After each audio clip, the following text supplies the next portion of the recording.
The goal of science is to explain how the natural world is. The goal of sociology is to explain how societies work. The goal of historical study is to explain the past. The goal of mathematics is to explain logical possibility. The goal of morality is to tell us how we should be. And for that, ethics, the study of morality, is so difficult. Ethical positions are prescriptive. They tell us how things should be, while sciences and humanities are descriptive. They seek to understand the world. The study of ethics, or the descriptive study of prescriptive positions, is called metaethics. Here, we attempt to figure out how ethics work. There are three major views: absolute, universal, and relative. Absolute morality views that some principles cannot ever be violated or must always be followed. Universal morality posits that in any given situation, there is a response or an action that is better than others, and that response is irrespective of one's culture or opinion. Relative morality does not think that moral decision-making is any more than following one's opinions or prejudices. Moral statements do not correspond to some sort of universal, irrefutable truth. I am of the position that morality is poorly explained and frequently misunderstood, which makes it difficult for our culture to have a meaningful discourse about how things ought to be. And if we looked carefully at what ethics are about, we could change everything, from our day-to-day lives to the big picture. I am not a moral relativist. If ethics are completely relative, simply articulations of our tastes, then how shall we settle disputes? What would be our standards of conduct? I don't find the system very useful. So, if morality isn't just our opinions, then how do we arrive at ethical positions? What is the source of our ethics? Some people would say God's commands make ethics, ethical. And since God commanded this or that, you can't break the rules.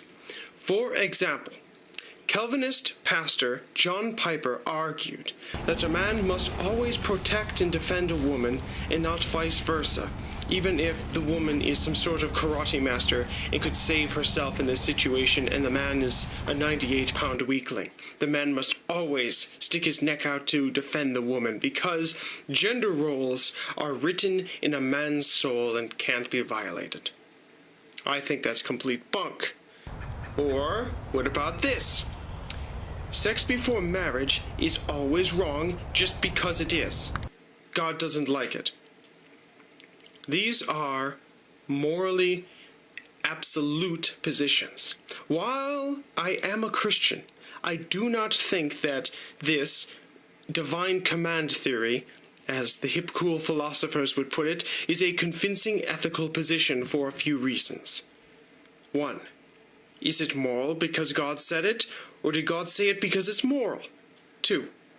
Ethical stances in Christian societies have changed over time. Thus, why are some edicts untouchable but others aren't? What are these irrefragable ethical positions, these absolute standards? How would we identify what the divine commands are? Through intuition? Through scriptures? And 3, this presupposes Christianity, so where does this leave all the other faiths? It's from absolute morality we get the stereotype of ethics as commandments to stop having fun, to oppress people. This is unfortunate, as I would say universal morality utilizes one's empathy, imagination, and reasoning skills to lead a good life. In contrast, a universal morality accepts that gray areas and ethical disputes exist. But what makes our moral choices are that we make them with the confidence that they would be seen as acceptable or good to anybody in the same position, or to some sort of unbiased ideal observer. Here are some questions that one might ask when making an ethical choice. Am I treating others the way I would like to be treated?